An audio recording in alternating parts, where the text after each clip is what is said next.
All right, let's talk about something that gets all of us, especially the really smart people, overthinking. If you've ever been caught in that endless what-if loop, you know exactly what I'm talking about.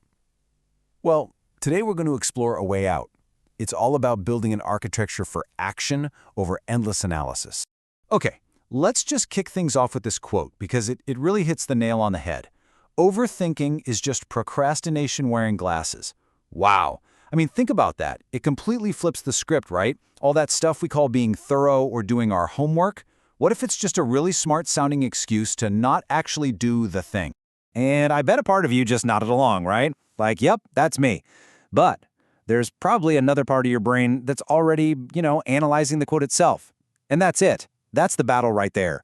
That little voice that says, let me just open up one more mental spreadsheet on this. That is exactly what we are getting into today. So, before we can talk about how to get out of it, we've got to understand the trap itself. What does it actually look like? Let's dive into what's going on in our heads when that analysis just completely takes over. Our brains are wired to keep us safe. They're incredible at it. But here's the catch. Sometimes the very tricks they use for safety are the exact things that keep us completely stuck. So let's pull back the curtain on 3 of the brain's cleverest tricks. Think of them as the bars on our mental cage. Okay, first up, the big one. You've probably heard of this, analysis paralysis.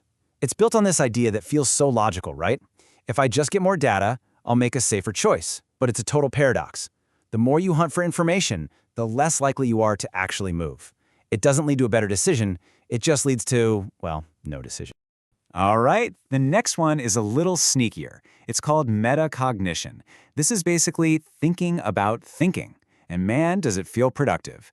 You're strategizing, you're planning, you're organizing all your thoughts. It feels like you're getting so much done. But here's the danger. Just being aware of the problem without acting on it, that's not progress. It's just a really cozy comfort zone that looks a lot like work. And the last trick our brain plays on us? Decision fatigue. This one's simple. Just picture your ability to make decisions like a phone battery. Every single option you consider, every what-if scenario you run through your head, it just drains that battery.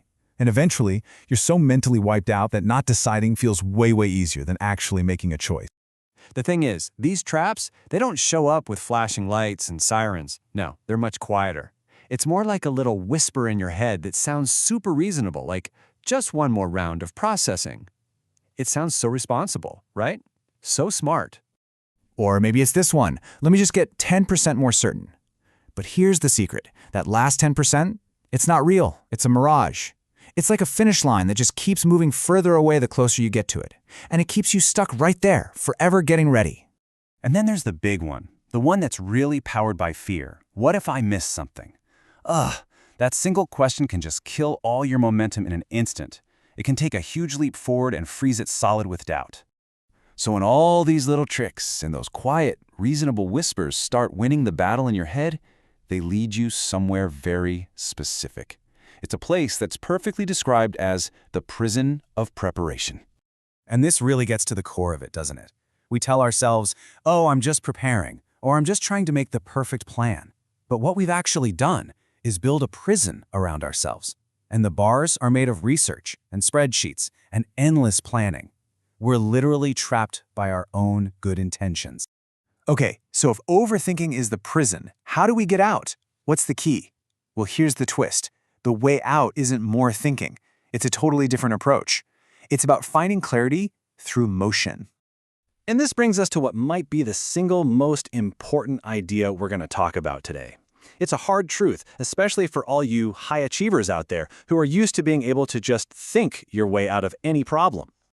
All right, here it is, the big mindset shift. We believe that we need clarity before we can take action. But the real truth? It's the complete opposite. Action creates clarity. It's only by moving forward, even when it's messy and imperfect, that you actually start to figure things out. And this isn't just a one-and-done thing. It actually creates this amazing positive cycle. See, taking that first step, that creates momentum. And momentum gives you real-world feedback, the kind you can never get from just thinking about it. That feedback then gives you real insight. And that insight, that's where true confidence comes from. And let's be super clear about something. This has zero to do with how smart you are. In fact, a lot of the time, it's the most brilliant people who fall into this trap the hardest.